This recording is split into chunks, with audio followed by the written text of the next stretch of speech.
It's the Roaring Twenties. A trailblazing young woman is desperate to make her mark in a man's world on Wall Street. Add in the immigrant experience, sibling rivalry, and a looming catastrophic stock market crash. It's The Trade-Off by Samantha Green Woodruff.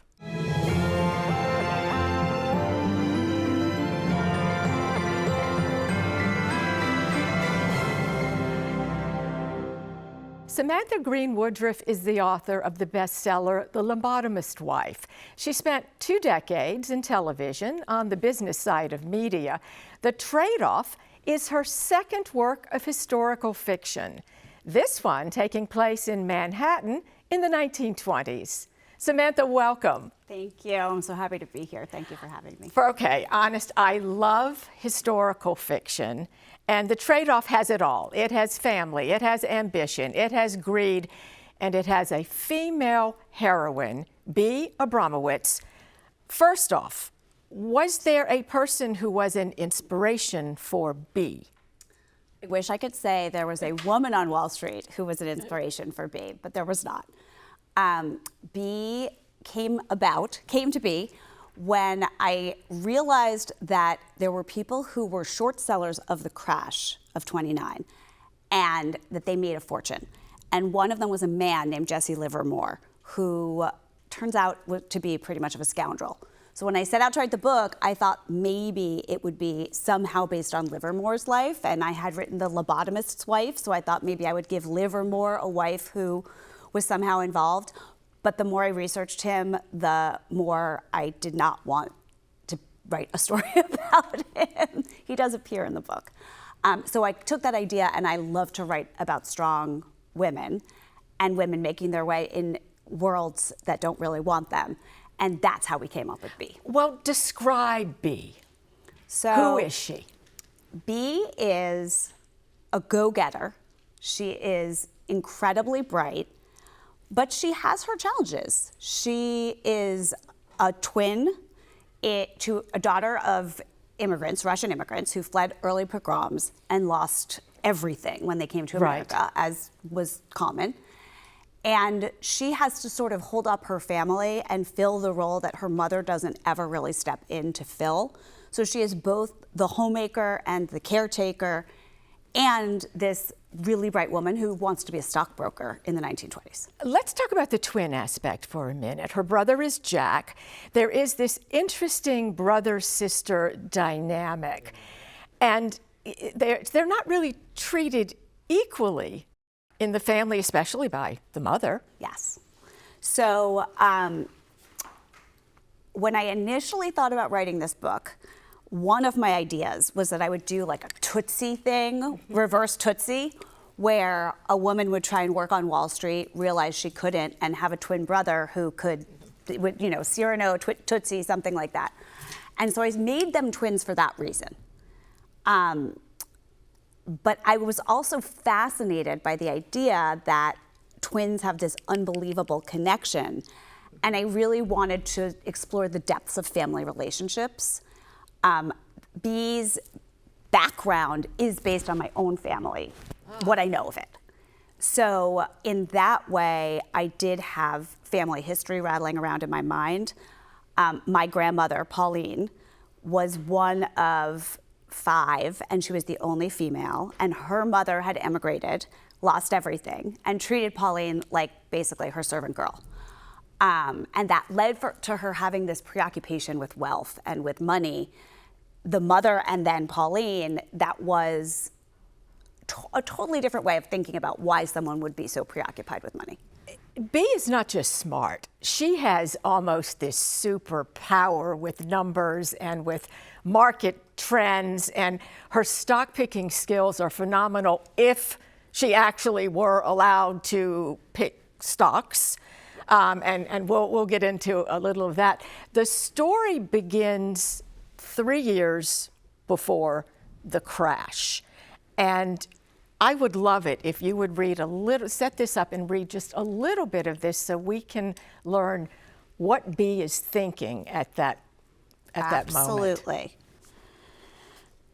So this is the prologue. So this is actually while the crash is happening. She saw her panic and horror mimicked in the faces of everyone around her, felt her cheeks soaked with tears. Only then did she hear the percussive sound of more thuds. Only then did she take in the bodies that were coming from the highest windows of every building on Wall Street. Only then did Bea truly understand the magnitude of this day. Until now, she had believed that any loss in the market would be purely financial. Now, she saw it was so much more. Things had grown so bad that bankers were jumping from windows rather than face a financially decimated future. She had to get out of here, to get home. She was worried about Jake. Maybe she could reach him on the phone. Given the sense of importance he derived from his recently earned wealth, she couldn't help but fear that he might be among the bodies on the street. She had to remind him that money wasn't everything. She had to tell him her secret, to assure him they still had a tiny thread of hope. Dun, dun. And that, yeah, exactly. Now that's where we are. Okay, 1920s Wall Street. It's a man's world, no question about that. A secretarial job is pretty much the closest that a woman is going to get to the trading floor. Yes. So that's one of her challenges. But she has other challenges. She has her background. She has anti-Semitism. Give us what it looks like from her perspective. So Bea understands that it's going to be tough to be a woman on Wall Street, that it's still a man's world. And she understands to some degree, because she's gone to Hunter and not a Seven Sisters school that would never consider someone like Bea in the 1920s, that there is both a degree of hierarchy around social status based on your origins and also religion and wealth.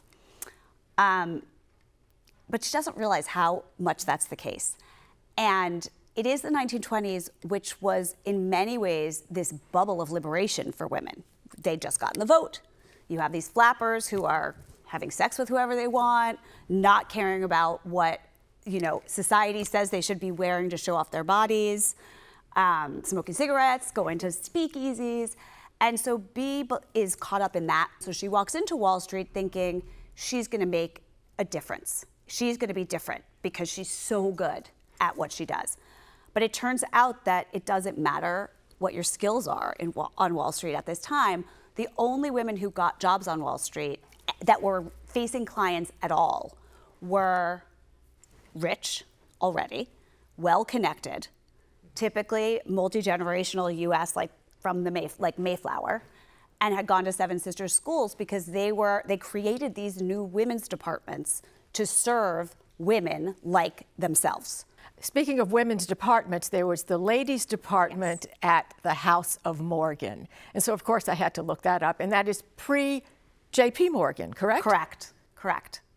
And then there's another... Well, it was J.P. Morgan. It was that bank, but they called it the House of Morgan. That the was House kind of Morgan. Yes. And that's where these upscale women yes. were, that was their department.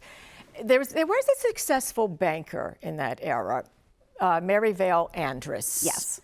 And you make reference to her in the book as well. Yes.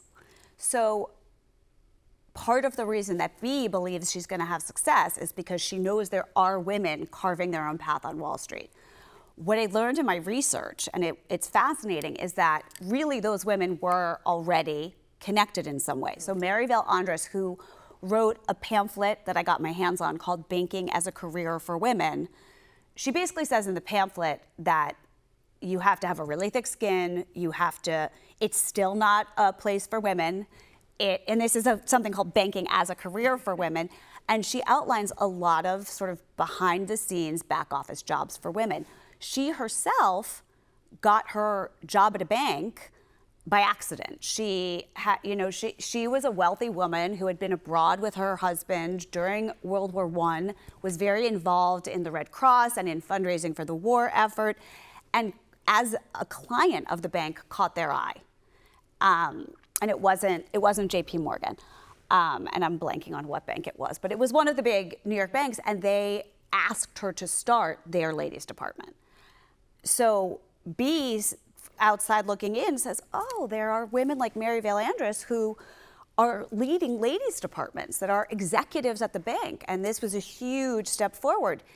except when you go behind the curtain, these are women who were primed and set up to do this, didn't need to be working, but just took these jobs almost because there was a cachet involved in them. And they did not have the strikes against them. Yes, that they didn't we have had. poor, Jewish, and female. This is, above all things, an immigrant story. Yes. And this family left Russia. They left a very comfortable life in Russia. Now they are living in a Lower East Side tenement.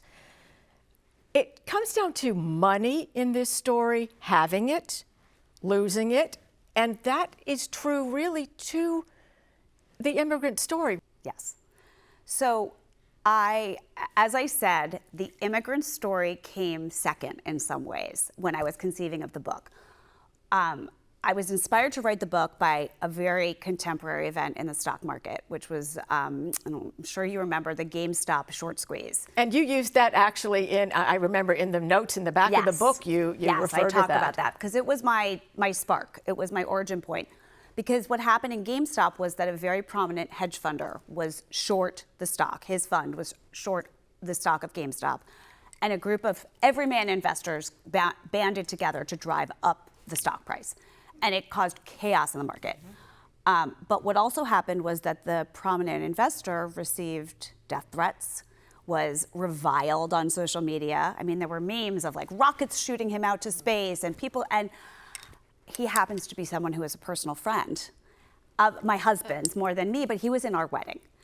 And I never had any interest in the stock market, even though I have an MBA, and that's where I met my husband.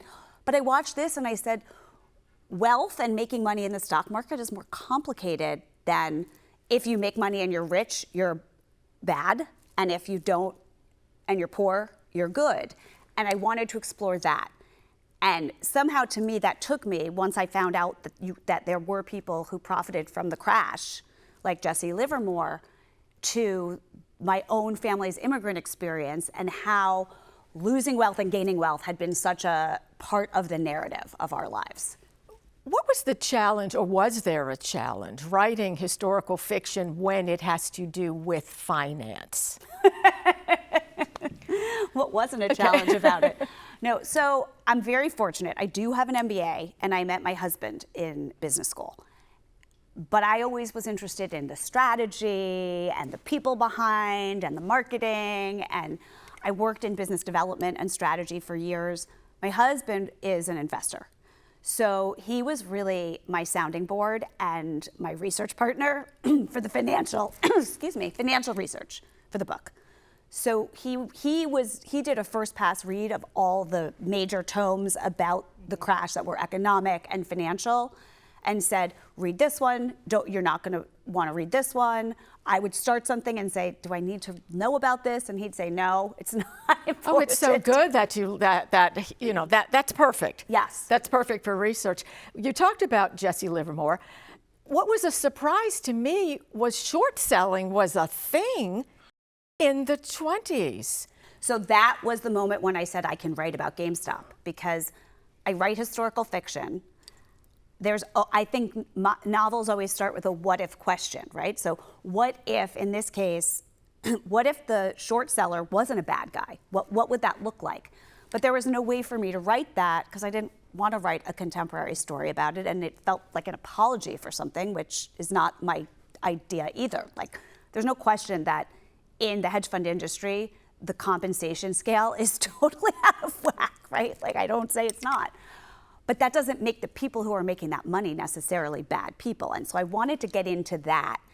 And then my husband said, well, there was this guy, Jesse Livermore, who short sold the crash of 29. And I said, I didn't know short selling existed in the 1920s. Exactly. And he said, yeah, it's existed as long as the market's been around. And so that was my way in. The chapters start with the Dow monthly average, which, now that we're over 40,000, it'll be, to people will go, wow, in 1927, in January, it was 156. Correct. And then I believe when Black Tuesday came around, it was 230. When you were doing all this research, what surprised you the most? About the financial piece? Right. I think that it was really fascinating to look, and again, my husband keeps coming up in this. He has access to the Dow data. He sent me the data daily, weekly, monthly, and annually from 1925 all the way till 1930. And I studied it like a Bible. I charted it all, and when I was first writing, everything that happened in the book had to correlate to where the market was. One of the things that surprised me was there was still a lot of bounce. You think that it was this rise, and then a fall, but markets go up and down. And even through this really, really prosperous time, the roaring 20s leading up to this great crash, there were ups and downs, and the downs were real, but people just didn't want to take them to heart. The setting in the book is so vibrant, and you just mentioned the roaring 20s. There is this contrast of the world from the tenement building where the Abramowitzes are to the excess of Wall Street. And there are the speakeasies, and it's just lovely. I'm curious, one of my last trips to New York, I went to the Tenement Museum, which to me was extremely eye-opening. Yes. I would recommend that to anyone on their next trip, for sure, to get that history. Yeah, and you can actually see a lot of it online as well if you can't get there. Like, actually, when I was researching this book, the apartments and the building that I wanted to see was closed, but they have pictures of them online, so you can understand. I mean, I know the Lower East Side. I used to go out there in my 20s all the time, but it's a different place, obviously, than it was in the 1920s. But the apartments themselves, you can see how small and tiny. The multi-use and all, and you can hear about it, but when you look at it, when you feel it, it's very different. In the book, there is a struggle with morality when it comes to wealth. Do you want to talk about that? That was really the heart of what I wanted to write about initially. And I think as you go and your characters develop, there are more themes.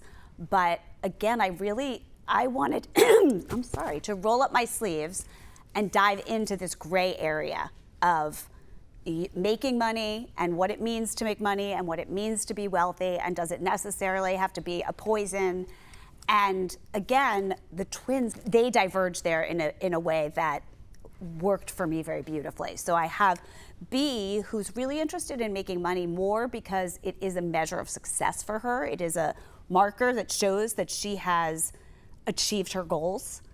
And then you have her brother Jake, who grew up in the shadow of their mother's misery of not having what she had once had, and really wants to make as much money as he can with as little effort as possible, and then show it off.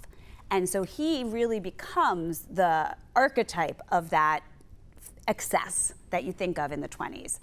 And he gets burned a couple times. I mean, there's a Ponzi scheme that starts off his experience that was real. I found this, and I initially had contemplated writing about the Florida real estate bubble, which was also in the 1920s. My editor said, no, that's a different book. But I wanted to look at this idea that you can make money and you can be driven to make money, and that doesn't necessarily have to telegraph to that you are a selfish and bad person. But it can. Samantha, my takeaway from the book is all about girl power. I mean, this is a story about a woman with grit and determination. And at the same time, though, what makes it so fascinating is there's this cloud of impending doom because the reader already knows where we are heading. Tell me about creating that aura. So I feel like this is a writing exercise, right? You want to have some ticking clock in your book. You want your reader to want to turn pages because there's something that's going to happen, and is it going to happen in time or isn't it? I like to read books that have that kind of narrative tension and drive. And so the minute I decided to write this, I said, oh my God, like what better ticking clock than this thing that everybody in the world knows is coming? And it was really fun to play with, and I don't think it gives too much away that it becomes a bit of a Chicken Little story where B sees the writing on the wall and can't get anybody to believe her. Well, you know, it's interesting because we already know Right. what's happening. So I think that's what made the crafting of it so fascinating. What do you enjoy most about writing historical fiction? The research. You're a research girl. I love the research. I take that back. I love the research, but I also love. I was talking to a thriller writer, Andy Bartz, and she said, "I don't know how you write historical fiction. I need everything to be in my own world."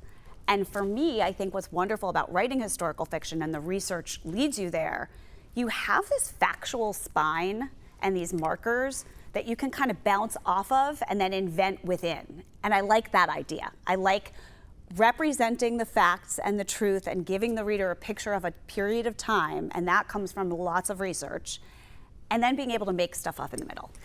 At the same time, there is this balancing act between telling a good story and having the authenticity of the period, is there not? Yes, absolutely, absolutely. So what's the best part of writing for you? Editing. I don't know that anyone has ever said that before. I am one of those writers who I love writing the first draft, and I hate writing the first draft. It's hard, but once everything's sort of barfed out on the page, I love the ability to take it like a puzzle, take it apart and put it back together in a way that makes more sense. The moments when I look at a scene and I say, oh, this is why this isn't working, because I didn't do this, or I didn't do that, or that's unnecessary. Those to me are like the most wonderful kismet kind of moments. So how do you start? Do you outline? Do you have a plan? I outline. Have you ever had a manuscript that has never seen the light of day? My first novel, which I wrote in a continuing ed novel writing class before I wrote The Lobotomist's Wife, I never finished it, but I probably have about 250 pages, and it was a contemporary story, basically about me, but not me. It was about a woman who lives in the suburbs and is seemingly happy and has everything, but she's not happy, which was where I was when my kids were little and I stopped working. And then she goes off and does outlandish things that I never did, but that one never saw the light of day. Good, sounds cathartic anyway. To write historical fiction, obviously you need to research, and you said you love researching. Is there a particular period in history that you haven't written about yet that might be next? So I have two third books in the works. One of them is contemporary. The other one is another total left turn. I think I'm interested in arcane angles to things.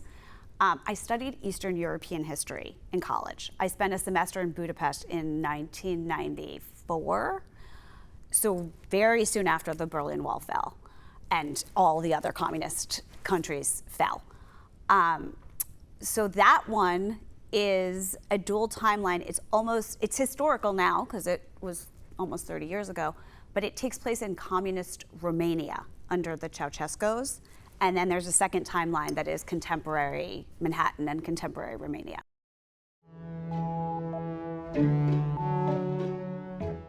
Your previous book, which was a bestseller, The Lobotomist's Wife, a really particularly shocking part of medical history, which is an excellent read. For people that may not know about that book, do you want to talk about what went into that? So, as I said, I was writing my first try ever at writing a novel was this contemporary story about a woman in a life that should make her happy, that doesn't.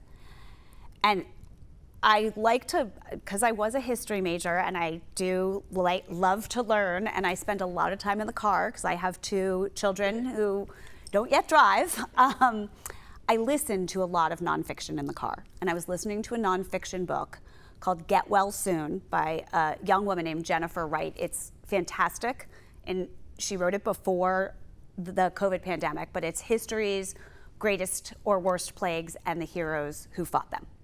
And one of the chapters is about lobotomy. And while I knew that it was a 20th century development, it didn't really strike me until that moment when I was listening to it that lobotomy's heyday was in the late 40s and early 50s. And I had this epiphany where I said, oh my God, if my unhappy protagonist had been live in the early 1950s, maybe she would have been lobotomized.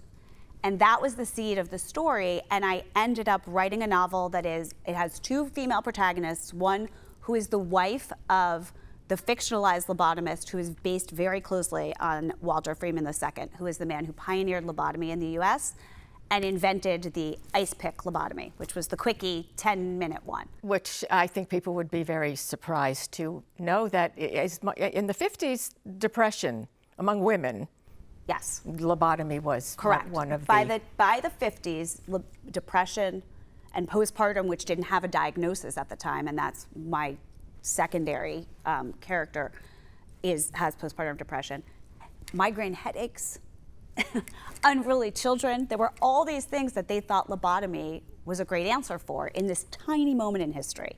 And so I kind of went down that rabbit hole and wrote a whole novel about it. Great novel and a chilling part of history. Yes. The Trade-Off has everything that historical fiction readers want: a captivating heroine and a look at one of the most dramatic moments in American history. Samantha Green Woodruff, this has been such a pleasure. Thank you. I'm Ann Bocock. Please join me on the next Between the Covers.